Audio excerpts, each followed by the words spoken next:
আসসালামু আলাইকুম।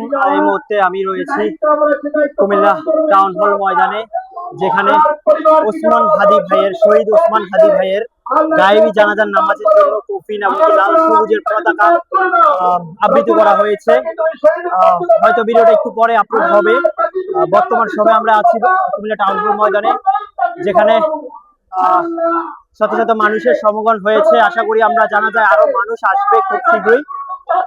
বর্তমানে ইনকিলাব মঞ্চের যেই কুমিল্লাতে যেই সংগঠন, সেই গোলাম মোহাম্মদ সামদানি ভাই বক্তব্য দিচ্ছেন। আসসালামু আলাইকুম ওয়া রাহমাতুল্লাহ। আপনারা জানেন স্বৈরাচার হাসিনাকে এই বাংলাদেশ থেকে বিতাড়িত করার পরে শরীফ ওসমান হাদি সর্বপ্রথম যে আন্দোলনটি শুরু করেছিল ভারতের ত্রিপুরা ডুম্বুরবাদ অভিমুখে, এই কুমিল্লা দিয়ে যখন বন্যার পানি দিয়ে আমাদের ভাই বোনদেরকে তারা হত্যা করতেছিল এই ভারত, তখন এই শরীফ ওসমান হাদি লং মার্চের ডাক দেয় এই কুমিল্লা শহর থেকে শুরু করে। তখন এই কুমিল্লার টাউন হল ময়দানে শরীফ ওসমান হাদি আসেন লং মার্চ করার জন্য। এই স্টেজ থেকে লং মার্চ শুরু হয়ে আমরা ত্রিপুরা অভিমুখে রওনা দিয়েছিলাম। ওই দিন হাদির যে বক্তব্য ছিল, হাদি একটা কথাই বারবার বলতো, দিল্লি না ঢাকা, আমরা শুধু স্লোগান দিব দুইটা। এরপর আমি আমার কথা শেষ করব, কথা বলার কোনো পরিবেশ নাই। আমি আসলে খুব সুখাহত আপনারা কুমিল্লাবাসী আসছেন, আপনাদের কাছে আমি কৃতজ্ঞ। আপনারা সবসময় ছিলেন, ইনকিলাব মঞ্চের পাশে ছিলেন, ইনকিলাব মঞ্চের সাথে থাকবেন, এই আশাটুকু রাখি। সবাই আমার সাথে স্লোগান দেবেন, নারায়ে তাকবীর, নারায়ে তাকবীর,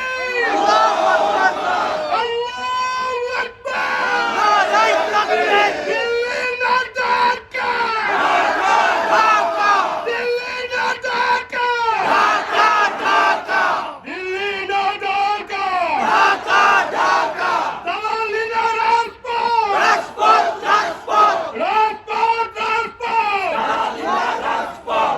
সবাইকে অসংখ্য ধন্যবাদ। কুমিল্লার সব মানুষ একত্রিত থাকবেন।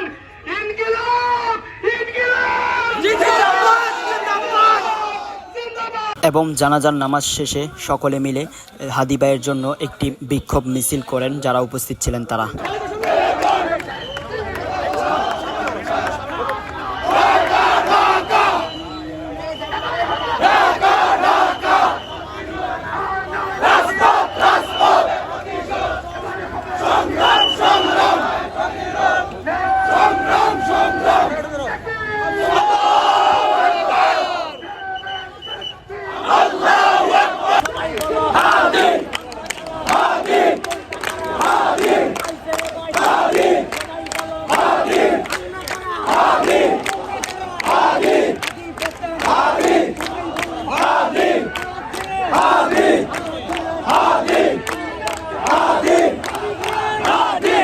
এবং কি এই বিক্ষোভ মিছিলটি প্রবালী চত্বর এসে এখানেই বক্তব্য পেশ করেন গোলাম মোহাম্মদ সামদানি ভাই। আমরা দেখি কি বলে তিনি। হাদির বাচ্চা আগামী দিনে বাংলাদেশের নেতৃত্ব দিবে। হাদির বাচ্চা বাংলাদেশের প্রধানমন্ত্রী হবে ইনশাআল্লাহ। আমি এই ঢাকা আসন আমি সরকারের জন্য দাবি করছি, তার বড় বোনকে ঢাকা আসনে প্রার্থী করে দেওয়া হোক।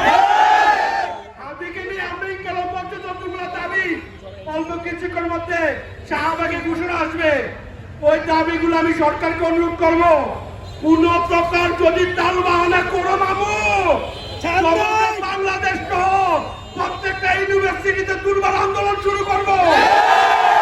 অতঃপর সবশেষে বাংলাদেশ জামায়াতে ইসলামের কুমিল্লা মহানগরের আমির কাজী দ্বীন মোহাম্মদ বক্তব্য পেশ করেন। আমাদের দাবি হচ্ছে বর্তমান সরকারের কাছে, বর্তমান তত্ত্বাবধায়ক সরকার যে শূন্যতা সৃষ্টি হয়েছে হাদির শাহাদাতের মধ্য দিয়ে, এইভাবে আর যেন কোনো শূন্যতার সৃষ্টি নয়, সকল অপরাধীকে খুঁজে বের করে দৃষ্টান্তমূলক শাস্তি দেওয়ার দাবি জানিয়ে সকলকে আন্তরিক অভিনন্দন, ধন্যবাদ জানিয়ে আজকের বিক্ষোভের সমাবেশ এখানে সমাপ্ত ঘোষণা করছি।